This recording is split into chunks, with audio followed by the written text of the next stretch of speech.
ဟုတ်ကဲ့ပါကျွန်တော်ညီကိုတွေတောင်းဆိုထားတဲ့ hard rock လက်ခတ်ကိုကျွန်တော်ဘယ်လိုခတ်လဲပေါ့နော် hard rock လက်ခတ်ကြတော့ကျွန်တော်တို့ကဘယ်လိုခတ်လဲဆိုတော့ပုံမှန် down up ကိုပဲကျွန်တော်တို့ကအလယ်မှာတစ်ချက်မှာဘယ်လိုလုပ်ရလဲဆိုရင် down up ပြီးရင်နောက်ထပ် down တစ်ချက်ဆွဲချတယ်เนาะပြောမယ်ဆို down အဲ့ဒီ down ကအတန်မထွက်ဘူး down ကအတန်မထွက်ပဲနဲ့ဘယ်လိုလုပ်လိုက်လဲဆိုတော့သူက mute လုပ်လိုက်တယ်ပေါ့နော်အဲ့တော့ကျွန်တော်တို့ကဒီလိုမျိုးဒီဘက်လက်ကွက်ဖိထားတဲ့လက်ကတက်လိုက်တယ်ပေါ့ down up တွေ့လားအတန်မထွက်တော့ဘူးအဲ့လိုလုပ်လိုက်တယ်ပေါ့နော် down up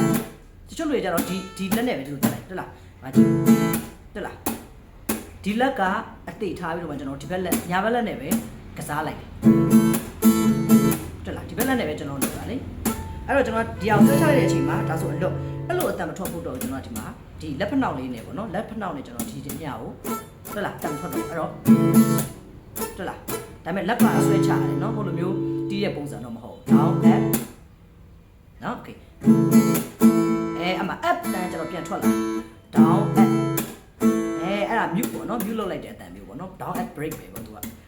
ပေမဲ့သူ့လက်ကအောက်ကိုဒီလိုဆွဲချရတဲ့အတန်မထွက်ဘူးနော်အဲ့တော့အဲ့လိုသချင်းတွေလည်းရှိတယ်တချို့လက်ကွက်တွေကြရင်ကျွန်တော်တို့ကဒီဘက်နဲ့အတန်ကိုတက်ကသလိုတချို့လက်ကွက်တွေကြရင်လည်းကျွန်တော်တို့ကဒီဘက်ကိုအားကိုးပြီးတော့မှ mute လုပ်တာမျိုးရှိတယ်ပေါ့နော်တွေ့လားဒီဘက်ပဲဒီဘက်တော့ထိလိုက်တယ်ဒါပေမဲ့အတန်မထွက်အောင်လို့ဒီဘက်ကနေပြီးတော့အတန်ကိုထိန်းလိုက်တာပေါ့နော် control ကြိုက်တယ်လို့မျိုးလုပ်လို့ရတယ်ဒါကတော့ကျွန်တော်တန်ရပေါ့နော်ကိုကဥပမာဒီဘက်လက်ကိုတန်တယ်ဆိုတော့ဒီဘက်လက်ကိုသုံးပြီးတော့မှအဲ့လေ့ကျင့်အောင်ရအောင်လုပ်ပေါ့နော်ဒီလက်ကွက်ဒီနဲ့ဒီလက်ခတ်ကိုရအောင်လုပ်ပေါ့ဒီဘက်လက်ကိုကျွန်တော်တန်တယ်ဆိုလဲဒီဘက်လက်နဲ့ကျွန်တော်တို့ကထိန်းချုပ်နိုင်အောင်လို့ကြိုးစားပေါ့အဲ့ဒါတော့ကျွန်တော်ညီကိုမောင်နှမတွေကိုတန်ရလက်နဲ့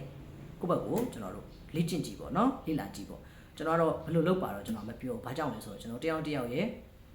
တီးတဲ့ပုံစံချင်းမတူတဲ့အတွက်ကြောင့်မလို့ပေါ့နော်အဲ့တော့အဲ့ဒီချင်းတွေကဘယ်လိုချင်းတွေလဲဆိုရင်ဟိုဘာလို့ပေါ့နော်Don't you get way be now နားထောင်လို့